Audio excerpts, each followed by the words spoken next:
So if you were looking for FASEB DataWorks, providing resources to help researchers navigate data management and sharing policies, you are in the right place. So congratulations for making it to the 4:30 talk on Tuesday. But before we get started with our roundtable session, I just want to acknowledge Sumin Lee from Meteor Biotech, who is the sponsor of this session.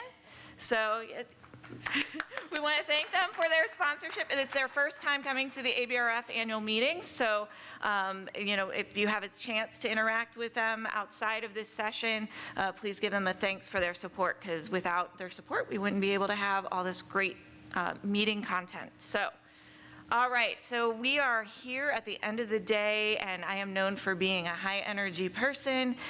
We are here to have this be an interactive session with a little bit of presentation. I am joined, my name is Yvette Seger. I am the session chair for this production here, and I am joined by my colleague Stephanie Hagstrom, who is a program manager for the DataWorks Help Desk. So we're both from FASEB. So Stephanie is one of our remote employees. So she's based in California, and I'm based in Rockville, Maryland. So just a little bit of our framework for the session today is we'll start with an introduction. Those of you who are somehow not familiar with FASEB, we'll make sure you know who we are. This is a refresher for Mark Lively. And then we'll give you an overview of the DataWorks initiative. You know, if you don't know that Mark was a past president of FASEB, then that's my joke. But then we'll get to the real heart of this session, which is how can we work together through the DataWorks initiative, support ABRF members and cores, because we have talked over and over again, and this isn't my first rodeo with ABRF, you all generate data. You are approached by scientists to prepare data, and how can we work with you and support you? So we will have these key questions that you can see up here on the screen. Keep those in mind, you know, that's what we'll be doing for about a 30-minute exercise, and then we'll have some brief report outs, and then we'll wrap up with, after we're all energized by engaging in a roundtable, what are our opportunities to collaborate besides how we're already collaborating with ABRF? What are new and novel ways that we can help each other? Does that sound like a good plan? Sound like a party? All right. All right, so just a reminder of who FASEB is. So FASEB is the Federation of American Societies for Experimental Biology, and we represent 22 member societies, including ABRF, that you can see in the top row. And this equates to about 100,000 individual scientists. And what I love about working at FASEB, I just had my 11th anniversary, is the breadth of the science we represent. So I'm trained as a geneticist, but I've been able to continue expanding my own understanding of biology throughout my time at FASEB, just through working with the different disciplinary societies. And you might be familiar with our programming to support researchers. We've worked really closely with ABRF over the years, and a lot of this is coming through the Office of Public Affairs, where we both sit. The Public Affairs Department is broken into Legislative Relations and Advocacy. I'm the Director of Science Policy, and out of the Science Policy piece, we have spun up a new department in Strategic Initiatives, one which is focused on diversity, equity, accessibility, and inclusion, and then data sharing and reuse. And these all came out of an annual science policy symposium that we have with our members. And you know, data sharing and reuse came to the fore earlier than the actual symposium. So our symposium was in 2020. A lot of things happened in 2020 is the way I'll phrase it. But we recognize that not only was NIH coming forward with a new policy for data management and sharing, that data needs were not getting smaller. And there was an opportunity for FASEB to be a convener in this space. So that led to that science policy symposium in the fall of 2020, led to a working group that explored deeper what could FASEB's role be in this space in data sharing, data management, data sharing, and data reuse. And ultimately we came up with a product area that we call FASEB DataWorks, which its goal is to bring the biological and biomedical research communities together to advance human health through data sharing and reuse. This was supported by a 3-year, $1.5 million investment. And the goals of DataWorks are to increase researcher understanding of data management and sharing in the biosciences, so build that skill base. I know that data management and sharing wasn't something that was part of my grad school curriculum. The other piece was to support researchers towards fair practices to accelerate and enhance biosciences research. So we know as the US government is looking more and more towards public access to data, that there's meant to be, how can we maximize our dollar, maximize the research that we are getting out of federal grants so that we can reuse this. And this is a longer-term DataWorks goal. The DataWorks programs, there are 3 that are active right now. There's the DataWorks Salons, the Prize, the Help Desk. So the Salons, we came up with a very spiffy name for monthly virtual conversations. They're meant to be conversation spaces. It says it's a webinar format, but it really is meant to be a discussion, active chat. If you've ever joined a salon, I know DataWorks salons are well attended by ABRF members. They're really meant to be a conversation with leaders in the field, and then the chat is, as we like to say, it's always lit, that the researchers are helping each other, and they'll highlight resources that maybe even the DataWorks team wasn't familiar with, or they'll say, hey, I've tried this. The DataWorks Prize is an annual challenge prize. Currently, it's sponsored by the National Institutes of Health, and it has had a grand purse amount of $500,000. This is sponsored through the Office of Data Science Strategy. The first year was looking at who are the leaders in data sharing and reuse. There was a prize for data sharing, and there was a prize for data reuse. And it was looking at who are the people who have been working in this space for a long time and having the opportunity to reward them. Last year's prize, the 2023 prize, was looking at it took it down a lot of levels. What are the strategies that individual labs are using or research teams are using to share and reuse data within research teams? So it was looking for data sharing recipes. And then we're still working on the prize challenge for 2024, but it will be coming. We anticipate launching that in June. And then the last piece, which I will turn it over to my colleague Stephanie to talk about, is the help desk, which if you've walked by the registration booth and you've seen Stephanie, she's probably trying to throw chocolate at you as you're going by to talk to her. This is really our live how-to help desk and chatbot feature to provide information to help researchers navigate data management and sharing policies, specifically starting with the National Institutes of Health. That was our pain point for entry, but also just looking at what are data management and sharing best practices. And we've been in a couple of sessions throughout this conference and data keeps coming up. I mean, it's not that this conference is free of data. So I will turn it over to Stephanie, but before I do, I just want to highlight that this is meant to be a really we have QR codes throughout, so you can feel free to take pictures or scan any of the codes. We won't freak out. There's nothing proprietary here. So I will turn it over to my colleague Stephanie to talk a bit more about Help Desk. Thank you, Yvette. So yeah, I've seen many of you walking by, and I was throwing candies at you as you went by. Thanks a lot. So I'm the newest member of the DataWorks team. I'm a program manager of the Help Desk, and I came in almost 10 months ago. And when I came in, we had a website up, and we wanted to have an interactive help desk. And so we went to work on that, and we spent the first few months, probably 5 or 6, talking to researchers and asking them what they want, and looking at different platforms where we might house something like that. And the end result was we knew we wanted to provide guidance for biological and biomedical research community and have them navigate and adopt data sharing and reuse policies. So that kind of was our beginning. And so what we did, how do I change it? It didn't do it. Okay. So what we did was, after talking to researchers for a few months, what we discovered was they really just wanted to know how to do things. Like, just tell me how to write a data management plan. Tell me how. Auto-advanced. Oh, it auto-advanced? Did that on its own. And we kept hearing this over and over and over again. It was like, just tell me how. I don't have time for this. I mean, that's terrible to say, but they just wanted to know, how do you do this? How do you write these data management plans, in particular for NIH, which at that time was the first round of applications. And so we started looking at that, and we developed how-to guides, simple how-to guides. And then that led to a landing page that we needed. So we ended up building like a house for the help desk. And what you're looking at here, and I want to scroll because I'm used to doing demos, is this is the landing page for the help desk.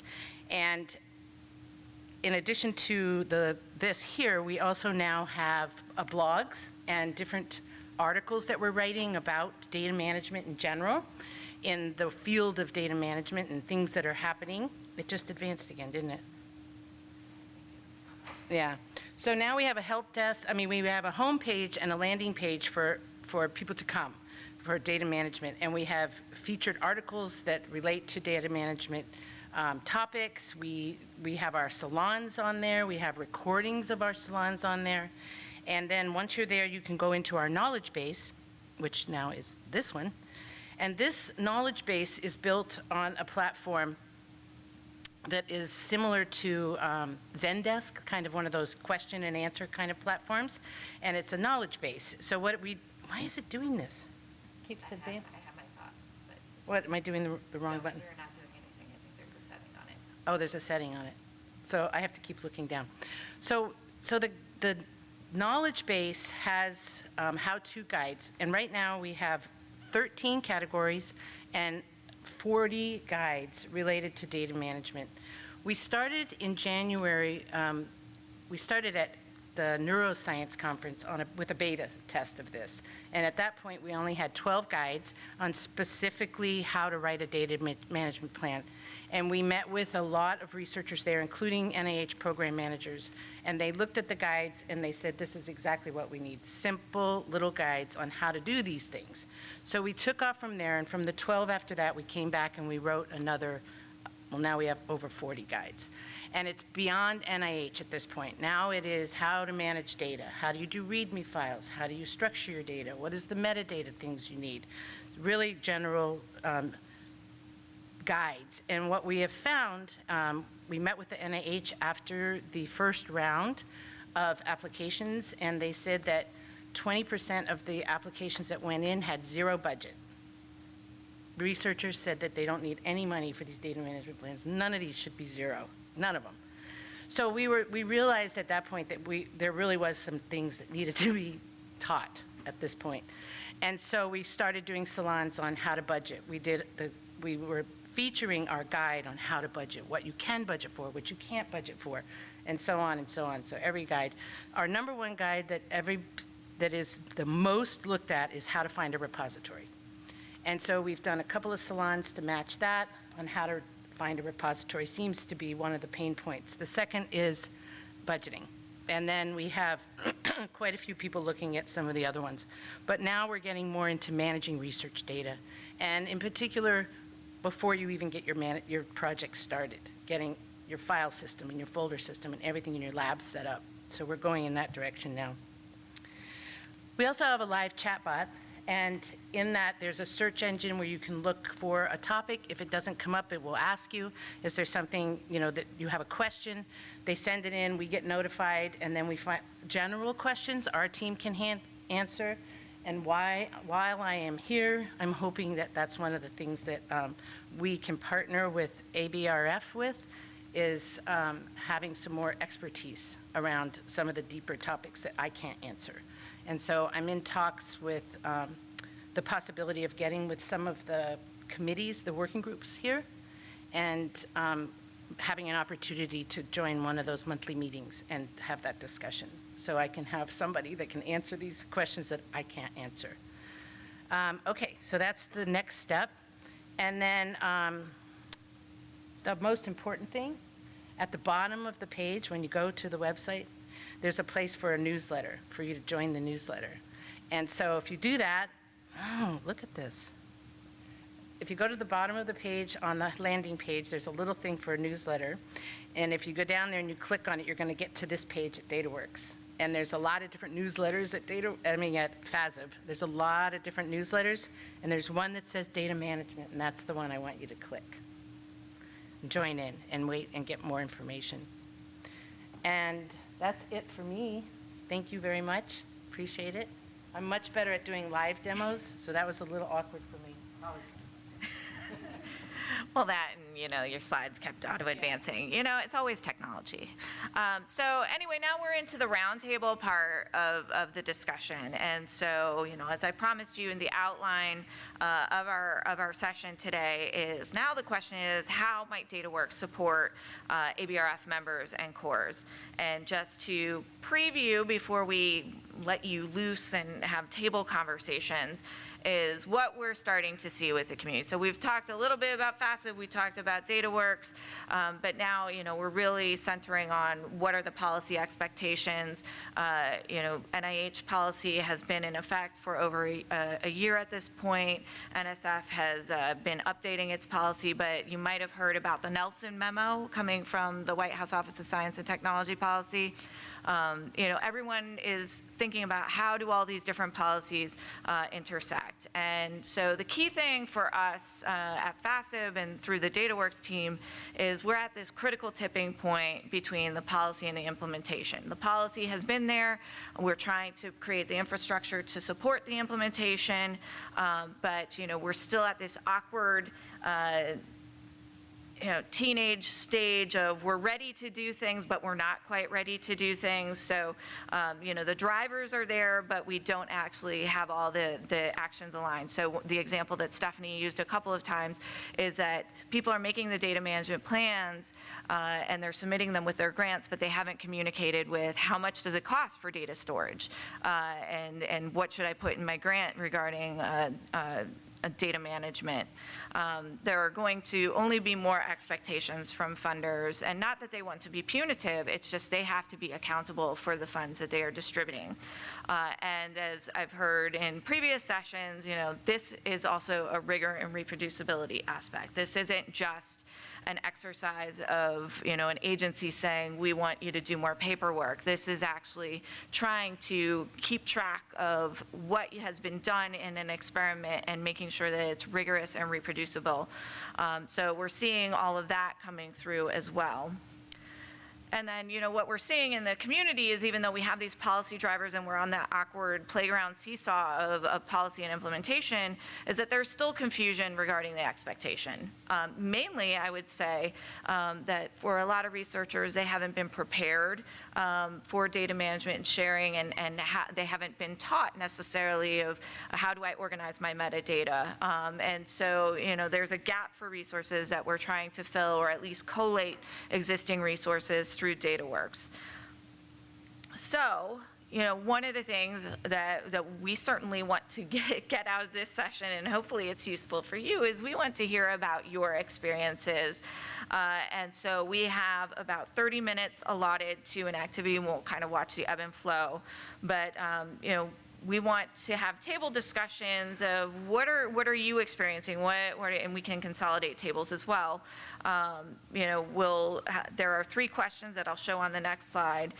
What are your experiences? You can either do hard copy notes, or we have a Slido poll.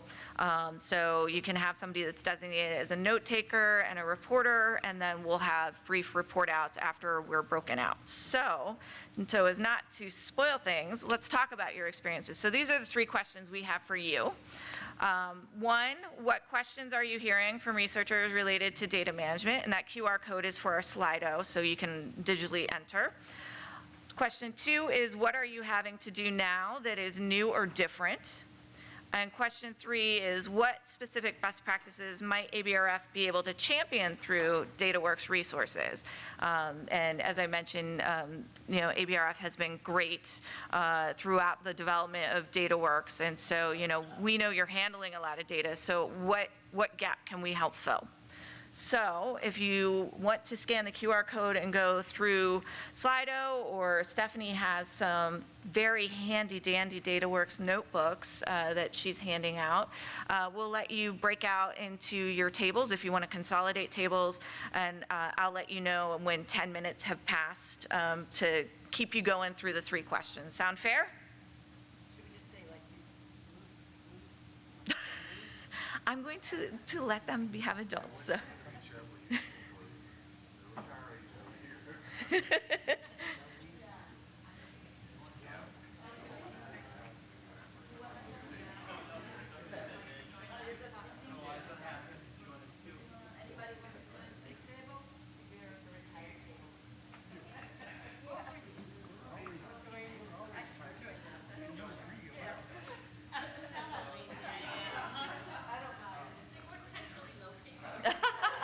We're centrally, location, location, location.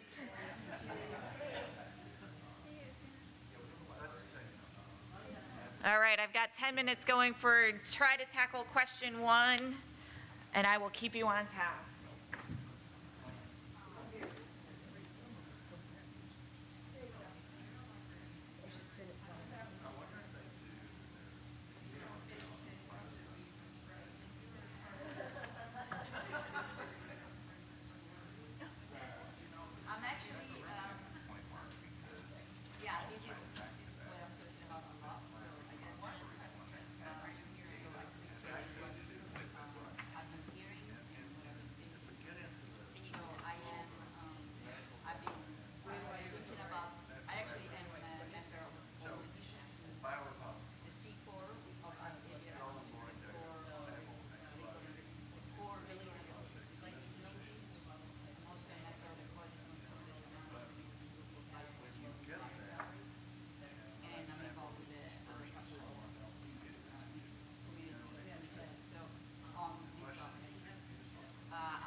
This is your friendly time check. You've gone through 10 minutes of that 30 minutes.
All right, it sounds like you're having fun. We're cruising into that last 10 minutes of our 30 minutes. So remember, there will be brief report outs after this too. So organize your ideas.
All right, so that 30 minutes went really quickly, didn't it? And you're all just going to ignore me. You want to keep talking. This is great. And you can ignore me if you want, but I promised you brief report outs. So it looks like Mark wants the microphone, so.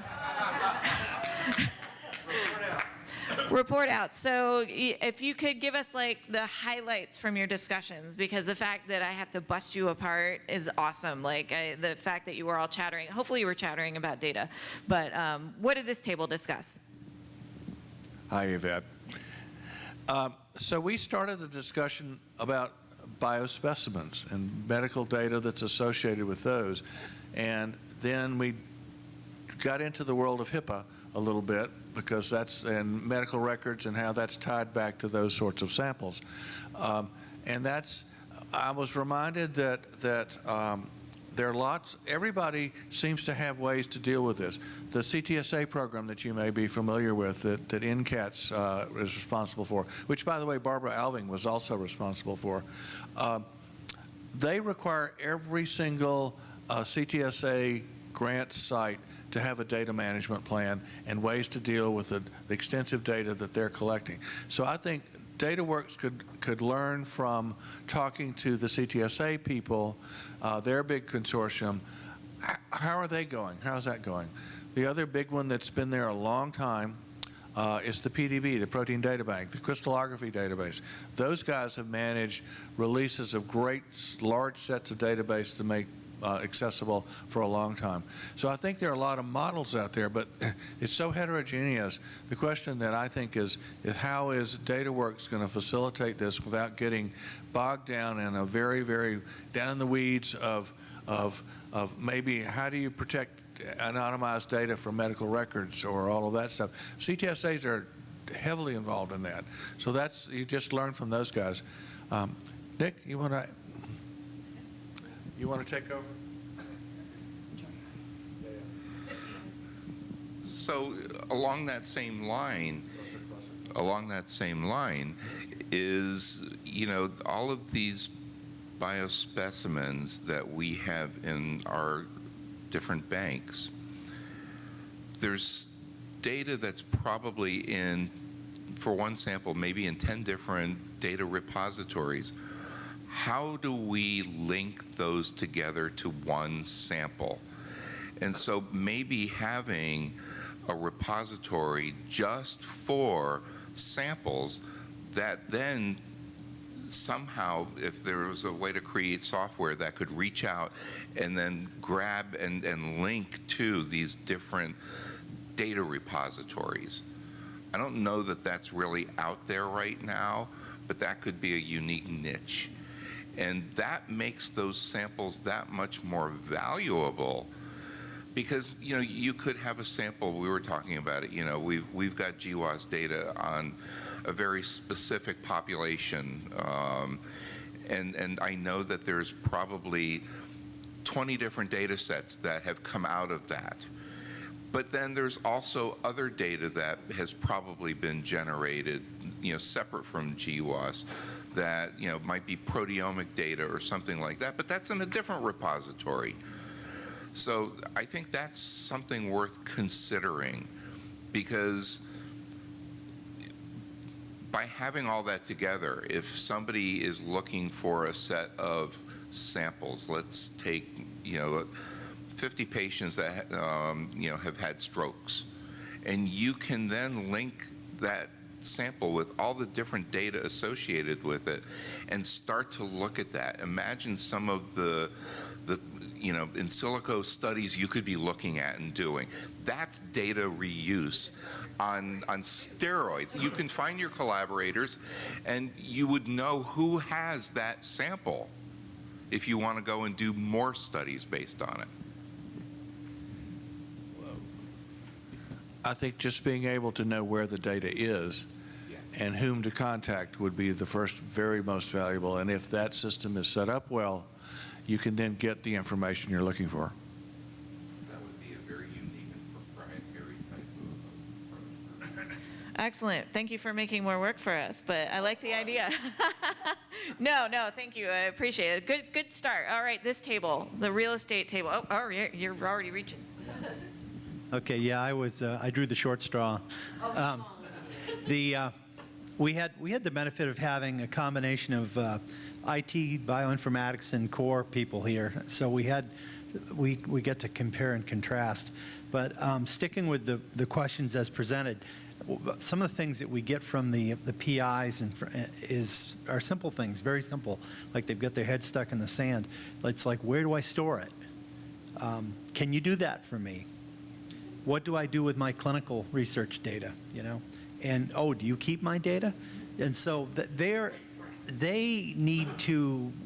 really need to start taking it more seriously. I know that there's threats that there's really going to be some teeth in the NIH coming back at them, but I don't know if they quite get it.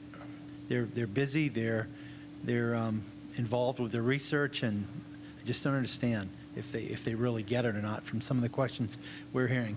And then what have we had to do different?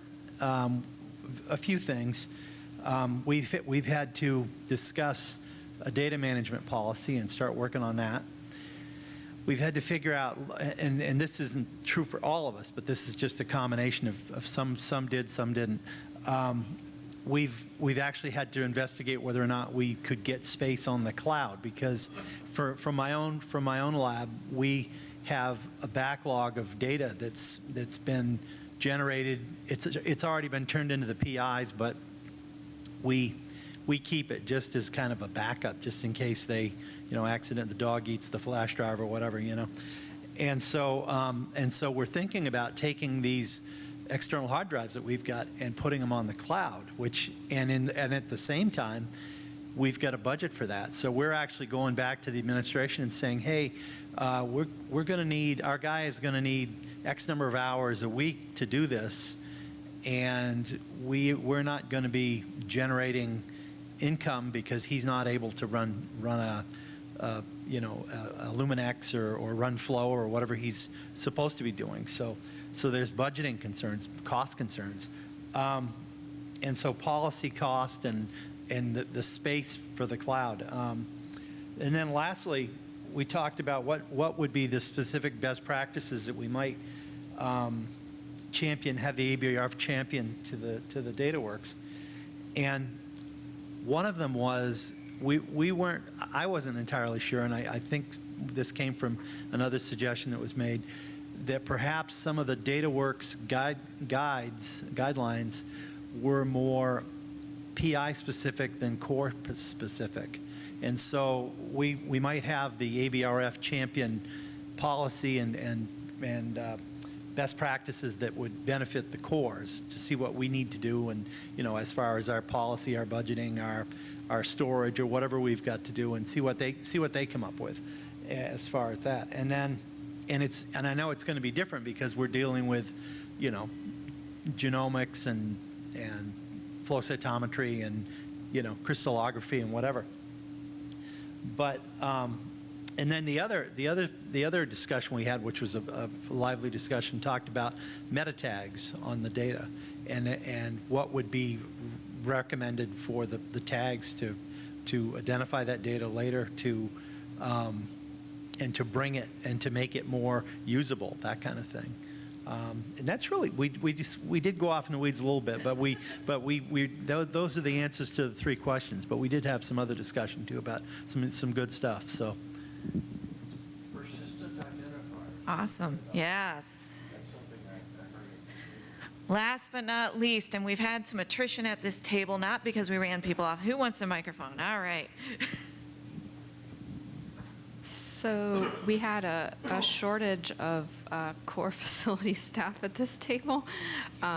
So we basically had some, administrators and library support staff. It was an interesting discussion, but to the specific questions, there was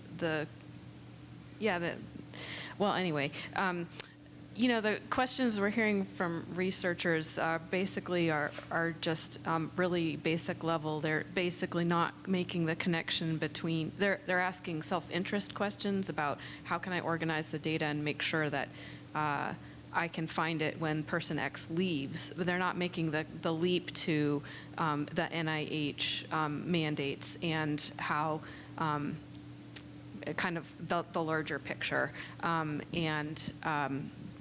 So that was as far as we went. In my facility, nobody even talks to me about this.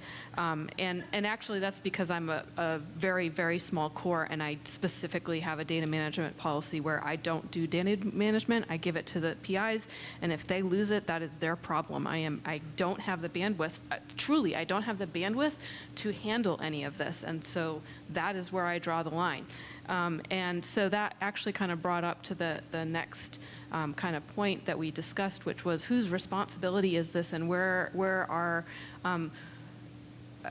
is it the individual core's responsibility, or is there an institutional responsibility to provide support for these policies? And we I think at this table we kind of all leaned towards the idea that really this is the institutions should be providing support for the PIs who have these grants and have to meet these requirements. It shouldn't be falling on the cores, and to the extent that cores are involved in this, cores may also need help in meeting this, whether that is staff or training in instrument-specific data acquisition, anything, how to handle metadata, where is the metadata, if we're going to be teaching our users about how to comply with these requirements, we might need to be taught that ourselves. So, and then there was another point along that line of, well, we maybe don't need to duplicate this kind of role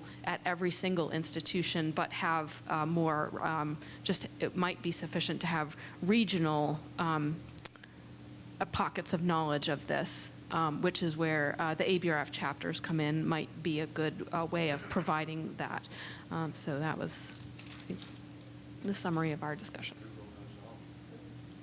Excellent readouts, thank you. I'm going to put this away and then we will wrap up. I need to have like running shoes. You don't have enough shoes, man. I do not have enough shoes. I am going on record as saying I never had enough shoes. All right. Well, I appreciate you going through and having these conversations and just hearing your readouts. And I know we weren't able to have someone positioned at that table, but I know Stephanie was taking notes. You know, it's reassuring to hear that you're hearing some of the same challenges we're hearing, but that you're also thinking forward with strategies that we can help. So we did the report outs, and then, you know, what we just wanted to close out with, and, you know, we're cruising right on time, is how can we work together? And we heard some ideas with the report outs. Again, we have another Slido if you wanted to, you know, add your thoughts there.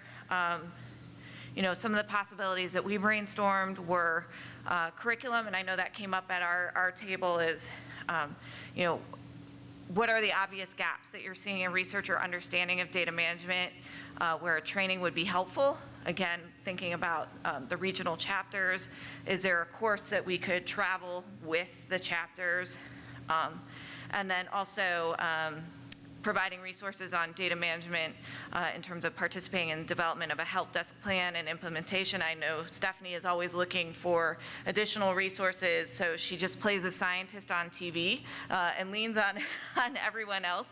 And there are a couple of scientists on the public affairs team, but, you know, hearing what you are getting from researchers, what are the common concerns, and also incorporating your expertise into what we build out will hopefully lift the load for all of you. So thinking about that's what we've been considering. You know, what resources or opportunities would you like to see offered through DataWorks? I don't know why the Slido isn't showing, but if you go back here, if you want to scan this, if you're just thinking, you go a beer or two in to dinner tonight, I have some extra drink tickets. If you have great ideas, feel free to add them to the Slido, because we would like to hear, we want to work with ABRF. ABRF has been critical as we've developed this initiative, and we want it to be something that is helping you do your jobs well. So, Stephanie, did you have any last thoughts that you wanted to add? I know it's been very, very, yes, I do. No, I'm going to talk. This has been really helpful. We've got into the weeds of the data itself, and that seems to be issues among the cores. And my role is to listen to what's happening, find where those pain points are, and see if we can't fill some of those pain points. And one of the ones I'm hearing over and over again is people need a bridge. And you mentioned it, I think, of the PPIs getting some general management skills, and maybe some of the onboarding of the core. And I'm hearing that from program managers as well on the big projects, where they're saying all these people are being given grants, but they don't know how to manage their data. And now we have these huge projects, and we're all supposed to be working together. Now you have to bring in curators to help because they don't know how to do it. So there's this kind of, I'm seeing more as being a bridge, helping ABRF cores, helping program managers, helping PIs, and their staff, because they're the ones that usually have to get that to do. So I'm thinking more like maybe a joint grant with ABRF of some sort, where we can work together on some training programs and see if we can't get some funding to get into helping with that, and be proactive in that. And we definitely have the connections for the people who are learning how to, the library, the people that are being trained in this, to help with that. So I'm encouraged by that, in the sense it's a terrible thing to be encouraged by, that there's a big hole. There's a big hole, great. I am fill that hole, and that's, I'm seeing a lot of that. I was surprised that I'm seeing it here so much, actually, because, to me, this is the expert. These are the experts, right? And so, but also, I'm going to need help. If we expand this desk, I am a project manager and not a scientist. And I can do the general questions, but I cannot answer the questions that we were talking about over here, and the different types of data. I can make projects happen. My ask for you is, I just look for the experts to give to Stephanie, and she knows how to wrangle experts. She's very good at she's an expert wrangler. So yeah, I have put our contact information up here. There's the QR code if you want to subscribe to our newsletter. Be sure to check the DataWorks newsletter or data management sharing newsletter. Feel free to connect with us on LinkedIn. There's our email. We're easy to find. We want to keep the conversation going. This has been absolutely delightful to hear how much conversation has been going on, and we appreciate you. We know that it's been a busy impact meeting for all of you, so for you to spend your time with us and think about how we can continue developing this resource to support science generally and also support cores is much gratitude to all of you. So we will hang around for a little bit, but that concludes our formal programming, and enjoy the rest of your evening. And look at that, I didn't make the buzzer angry.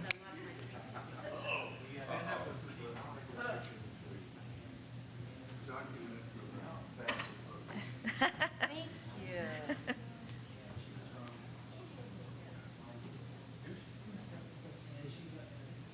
You gotta.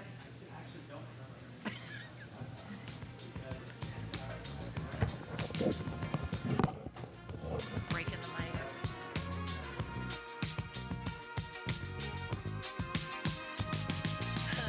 I see you reaching, baby. What are you reaching for? That don't look easy, baby. That must be so hard. I see you reaching out, stretching out to God. That don't. Yeah.